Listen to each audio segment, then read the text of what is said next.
नमस्कार, मैं हूं आपके साथ नीतू शर्मा। आप सभी का स्वागत है न्यूज फ्लैश में। सिरोही जिले के आबू रोड स्थित आमथला स्कूल में कार्यरत व्याख्याता त्रिलोक किलका ने बेटे दिव्या के जन्मदिन पर कक्षा 11वीं 12वीं के 59 विद्यार्थियों को टी शर्ट्स वितरित की। 24 जुलाई को हरियालो राजस्थान अभियान के तहत पहले विद्यालय परिसर में वृक्षारोपण किया गया। इसके बाद प्रधानाचार्य हर्षवर्धन, समाज सेवी रविंद्र सिंह गोहिल और मथुरा प्रसाद राजपुरोहित की मौजूदगी में 21,000 की लागत से टी शर्ट्स वितरित की गई। किलका ने बताया कि 2019 से वे हर पारिवारिक खुशी विद्यार्थियों के साथ मनाते हैं और अब तक ज्ञान संकल्प पोर्टल पर 5.21 लाख रुपए से अधिक का सहयोग कर चुके हैं। कार्यक्रम का संचालन शिक्षक गोविंद सिंह ने किया और गांव के गणमान्य लोग भी मौजूद रहे। ज्ञापन दिया मैंने। मैं कल मम्मी को लेके हॉस्पिटल आया हूँ। हॉस्पिटल आ गए और मम्मी ने चेक करवाया संदीप बिजानिया ने चेक कर। मैं मम्मी ने बड़े छोड़ के बारी आई आधे घंटा में। बारी आने के बाद मैंने कहो कि जांच करवा ले। जांच में लेब हूँ जो एनडी लेब है बे मैं गयो को नहीं सारे न्यू भारत लेब है बटे उड़ गयो बटू में जांच करवा के ले गए हो। आर मैंने देखे डॉक्टर साहब बिजानी साहब ने देखी कि रिपोर्ट एकदम बिल्कुल गलत है। जना कहते हैं मैं खट्टे करवाऊँ, जना कहते हैं एनडी लेब हूँ करवाओ। मैं एनडी लेब हूँ करवा के ले गए हो। वह करवाने के बाद डॉक्टर साहब देख कर म्यादी ज़्यादा है। फिर वह ग्लूकोज लगे आपके क्वार्टर के मैंने टीका वगैरह भी लगवाया।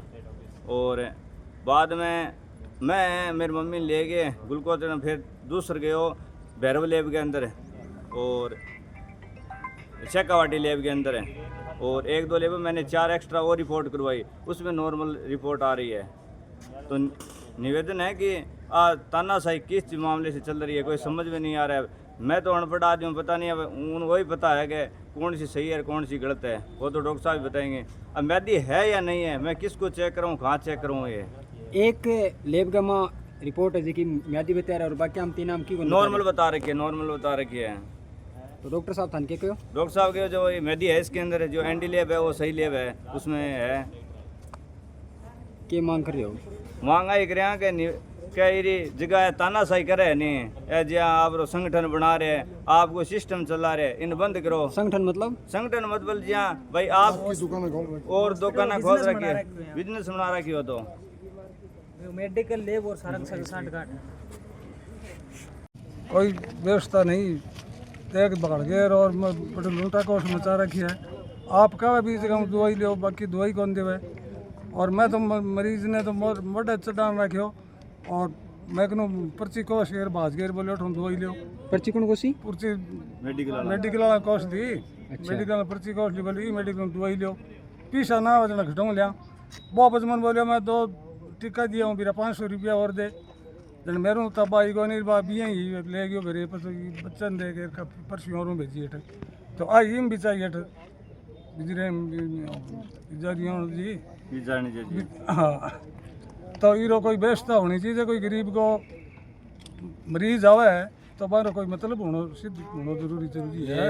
अस्पताल में जितने डॉक्टर हैं इन्होंने अपनी घरों में दुकानें जचा रखी है और लेब है इनकी खुद की है और ज़बरदस्ती भेजते हैं वहाँ पे कि वहाँ से करवा के लाओ। प्रशासन अगर अच्छे ढंग से इन पे कंट्रोल नहीं किया तो ये गरीबों के साथ में बहुत बड़ा अन्याय हो रहा है और आने वाले टाइम में एक बहुत बड़ा आंदोलन का रूप ले सकता है। इसके लिए समय रहते प्रशासन को चेत के और इनके खिलाफ तुरंत कार्रवाई की जाए।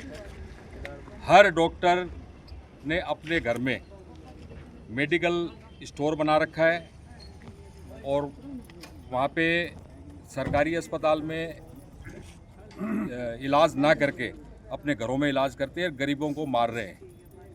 तो प्रशासन से यही आग्रह है कि तुरंत प्रभाव से इन पे कंट्रोल करें, नहीं तो सरदार शहर की जनता है वो अपने लेवल पे उग्र आंदोलन करेगी। अगर अब भी प्रशासन मौन रहा तो कब तक आंदोलन की रूपरेखा बना ली गई है और तैयारी चल रही है और इनकी लूट मार को हम बंद करवाएंगे। देखिए, ये जो अपने सरदार शहर में राजकीय उप जिला अस्पताल चिकित्सालय है, इसमें ये एक प्राइवेट संस्था की तरह दुकान बन चुकी है और वहाँ हमारे जो ग्रामीण क्षेत्र में एक कहते हैं ना, किसी से कुछ लेना देना होता है, वो बोलते हैं हम लपका। ये अस्पताल में लपका ही चल रहा है। और मेडिकल स्टोर लपका क्या लक्ष्मी नारायण मेडिकल स्टोर है, वहाँ पर हर डॉक्टर को कमीशन है और वह भी मेडिकल पर भेजा है, कहता है फलाने मेडिकल पर ही आ दवाई मिलेगी। फिर वे हॉस्पिटल में समय बांगो जितना बजे हुए है 90% मैं देखूं वह मन तो 12 ही फिरता लादा है। और मैं सदा शहर के आम आवाम 36 कौम से निवेदन करता हूं कि हम जब एकता रखेंगे तब कोई चिकित्सालय सुधरेगा, तो बात अलग है, नहीं तो नहीं सुधरेगा। सरदार शहर का अस्पताल डॉक्टर समय पर नहीं मिलते, तो आपने कभी शिकायत की उनकी जाके? मैंने कई दफ़े वहाँ लिखित में दी हुई है मेरी। और अपने सरकारी अस्पताल में जितनी भी सुविधाएं हैं, सिर्फ एक एक्सरा मशीन चालू है, बाकी कोई मशीनें चालू नहीं है। एक तो सोनोग्राफी बिन 3-4 बरस हो गया, बिन ऊंदरा ही भलाई खा गया, बाकी की कोई बात सोनोग्राफी तो कौन करी।